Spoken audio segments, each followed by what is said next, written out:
So I learned what people are really made of when I couldn't walk. And honestly, it changed everything I thought I knew about strength, loyalty, and what actually matters in life. I'm Colt, 33, been a firefighter in Phoenix for 8 years. 10 months ago, I was responding to a warehouse fire on the south side when our ladder truck hit a pothole and I got thrown 15 feet. Landed wrong. L2 through L4 spinal damage. Doctors said I had maybe a 30% chance of ever walking again. The first few months were brutal. Not just physically, but mentally. Going from someone who spent every day running into danger to save people, to not being able to get out of bed without help. That messes with your head in ways I wasn't prepared for. My wife Meadow seemed like she was handling it better than I was, at least at first. She's an elementary school teacher, always been the nurturing type, and she threw herself into taking care of me. Physical therapy appointments, medications, adaptive equipment for the house. I kept telling her how grateful I was, how I didn't know what I'd do without her. About 6 months in, I started noticing changes. Little things at first. She'd be on her phone more, step outside to take calls, seemed distracted when I was talking. I figured it was stress. Taking care of someone with a spinal injury is exhausting, and she was still working full-time. Then Lieutenant Hayes started visiting more regularly. Hayes has been my partner for 3 years, good guy, and he'd come by after shifts to check on me. One day he pulls me aside. "Brother, I need to tell you something, and you're not going to like it." He'd driven by our house twice in the past week and seen our neighbor Ryder's van in our driveway, not parked on the street, in our driveway. Once at 11 in the morning when I was supposed to be at therapy, once at 2 in the afternoon on a day Meadow said she was running errands. Ryder lives 3 houses down. He runs a pool maintenance business. Basically spends his days driving around in shorts and flip-flops cleaning other people's pools. Always struck me as lazy, the kind of guy who thinks physical work beneath him, but has never actually held a real job. I didn't want to believe it, but Hayes isn't the type to start drama without reason. That evening, I asked Meadow directly. Hayes says he's seen Ryder's van here when I'm not home. What's that about? Her reaction told me everything. Defensive immediately, accusations about not trusting her, how hard this whole situation had been on her too. "You can't expect me to live like a nun forever, Colt. I have needs that you can't meet anymore." That hit me like another truck. Not just the admission, but the way she said it. Like my inability to walk made me less than a man, less than a partner, less than someone who deserved basic loyalty. Ryder started coming around more openly after that. Would wave at me from the driveway, make comments about helping Meadow with things around the house that need a man's touch. The disrespect was incredible, but I felt powerless to do anything about it. That's when Dr. Martinez called. I'd been on a waiting list for experimental spinal cord regeneration therapy, some cutting-edge treatment that was showing promise in early trials. They had an opening if I wanted to try it. The success rate was still unknown, but it was my best shot at ever walking again. I said yes immediately, not just because I wanted to walk, but because I realized I needed to fight for my life back, not just accept what had happened to me. The thing about hitting bottom is that it clarifies what actually matters. Sitting in that wheelchair, watching my wife betray our marriage with some loser who thought my injury made him a better man, I understood something I'd never fully grasped before. Strength isn't about what you can do when everything's going right. It's about what you do when everything goes wrong. I was going to walk again. And then I was going to walk away from people who showed me exactly who they were when I needed them most. Update 1. Been a wild few months since my original post. Sorry for the delay. Been dealing with some major life changes and honestly didn't know how to process everything that's happened. The experimental surgery happened 6 weeks ago. Dr. Martinez and her team basically rebuilt the damaged nerve pathways in my spine using stem cell therapy combined with some bioengineering techniques that are still considered experimental. The whole process took 8 hours. Recovery was supposed to take months, maybe years, if it worked at all. But something about my body responded to the treatment faster than anyone expected. Sensation started coming back to my legs within 2 weeks. By week 4, I could move my toes. By week 6, I was taking steps. Here's where it gets interesting. Dr. Martinez suggested I keep the recovery quiet until we knew the full extent of what we were dealing with. Let's not get hopes up prematurely, she said. But honestly, I had a different reason for staying silent. I wanted to see what Meadow and Ryder would do if they thought I was still helpless. The answer was worse than I imagined. With me supposedly still paralyzed, they stopped even trying to hide it. Ryder would show up in the middle of the day, sometimes stay for hours. Meadow started staying out later, coming home with explanations that didn't add up. They'd have conversations in our kitchen about their future together, how they were waiting for the right time to tell me. Meanwhile, I was secretly doing physical therapy at Dr. Martinez's clinic. 3 times a week, working with their team to rebuild strength I'd lost during the months of paralysis. It was the hardest physical work I'd ever done, but also the most purposeful. Every step I took was proof that I wasn't broken, wasn't less than, wasn't the damaged man they'd written me off as. Hayes knew what I was doing. He'd drive me to the secret sessions, help me maintain the charade at home. "This is the most epic comeback story I've ever seen," he said. "They have no idea what's coming." But the best part wasn't the physical recovery. It was the mental clarity. Months of being betrayed while helpless had stripped away every illusion I'd had about my marriage. Meadow hadn't just cheated. She'd shown me that her love was conditional on my ability to serve her needs. The moment I couldn't provide what she wanted, she found someone who could. That's not love. That's not partnership. That's just convenience with wedding rings.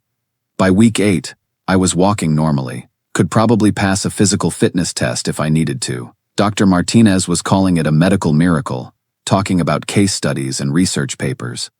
But I wasn't ready to reveal anything yet. I wanted to catch them in the act. Not for revenge, but for clarity. I needed to see exactly who I was dealing with before I made my next moves. Ryder had gotten comfortable, started acting like he owned the place, would answer my front door when delivery drivers came, refer to my house as our place when talking to Meadow. The audacity was incredible, but it also made everything crystal clear.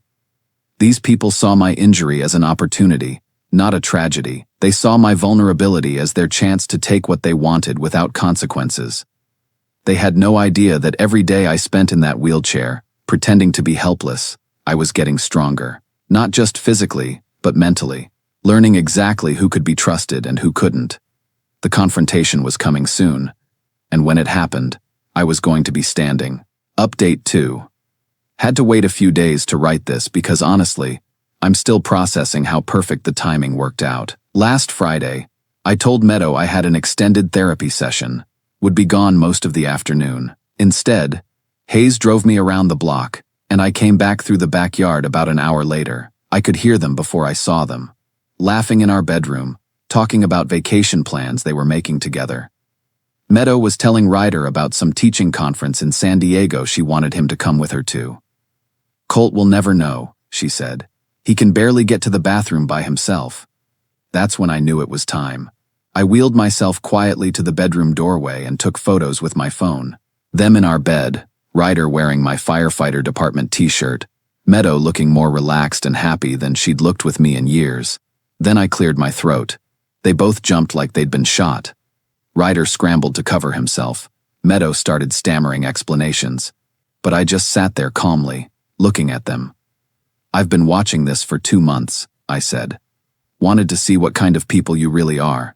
Meadow started crying, talking about how sorry she was, how the stress had gotten to her, how she'd made a mistake but we could work through it. That's when I stood up. Slowly, deliberately, I pushed myself out of the wheelchair and stood up straight. Took a few steps toward the bed. The look on their faces was worth every hour of secret physical therapy. Meadow screamed. Actually screamed, like she'd seen a ghost. Ryder just stared, his mouth open, trying to process what he was seeing. "I've been walking for 8 weeks, I said calmly. "Wanted to see what you'd do if you thought I was still helpless. Now I know." The scrambling that followed was pathetic.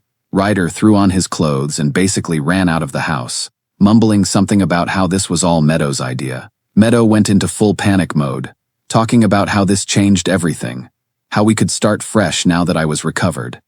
But here's what she didn't understand. I hadn't just recovered physically. I'd recovered emotionally too. I'd learned that I could survive the worst thing I could imagine happening to me and come out stronger. "This doesn't change anything," I told her. "You showed me who you are when you thought I couldn't do anything about it." I believe you. I'd already filed divorce papers the week before, had them served that afternoon while she was still crying in our bedroom. The firefighter community rallied around the story in ways I didn't expect. Word spread about what had happened, and the support was incredible.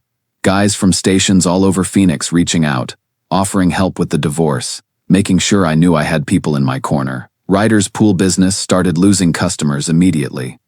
Turns out people don't want to hire someone who preys on disabled first responders. Within a month, he was forced to shut down and move out of the neighborhood. Meadow tried reaching out through mutual friends, but I was done. She'd had 8 months to show me who she was when I needed her most. Instead, she showed me who she was when she thought I couldn't fight back. The difference taught me everything I needed to know about the woman I'd married. Final update: it's been just over a year since I caught Meadow and Ryder, and I wanted to close the loop on this story because a lot of people have been asking for updates. I'm back on active duty, full firefighter status, passed all my physical requirements, actually in better shape now than I was before the accident. There's something about fighting your way back from paralysis that gives you a different relationship with your body, with what you're capable of. The recovery made national news in medical journals. Dr. Martinez's team has used my case to help develop treatment protocols for other spinal injury patients. I've spoken at 3 medical conferences about the psychological aspects of recovery, how mental determination affects physical healing. But the real story isn't the medical miracle. It's what I learned about people, about myself, about what actually matters when everything gets stripped away. Meadow lost more than our marriage. The affair scandal affected her teaching career when parents found out their kid's teacher was cheating on her disabled husband. She ended up resigning from her position and moving back to her hometown. Lost her pension, her reputation, most of our mutual friends. Ryder never recovered financially from losing his business. Last I heard, he was working for someone else's pool company, making hourly wages instead of running his own operation. The neighborhood completely ostracized him before he moved away. I don't take satisfaction in their struggles, but I'm not sorry about them either. They made choices based on who they thought I was when I was vulnerable. Those choices had consequences. As for me, I'm dating someone incredible now. Her name's Hera. She's a physical therapist who worked with Dr. Martinez's team during my recovery. She saw me at my worst and my best. Understood the work that goes into rebuilding yourself from nothing. The difference between being with someone who chooses you when you're strong versus someone who chooses you regardless of your circumstances is night and day. Hera knew me when I was relearning how to walk. When I was angry and frustrated and scared I'd never be the same person again. She stayed because of who I was, not what I could do for her. That's what partnership actually looks like. What I learned from this whole experience is that crisis doesn't build character. It reveals it. When I was paralyzed, I learned who I really was underneath all the external stuff I thought defined me. When Meadow was tested by real hardship, I learned who she really was underneath the caring teacher persona. The accident didn't make me stronger.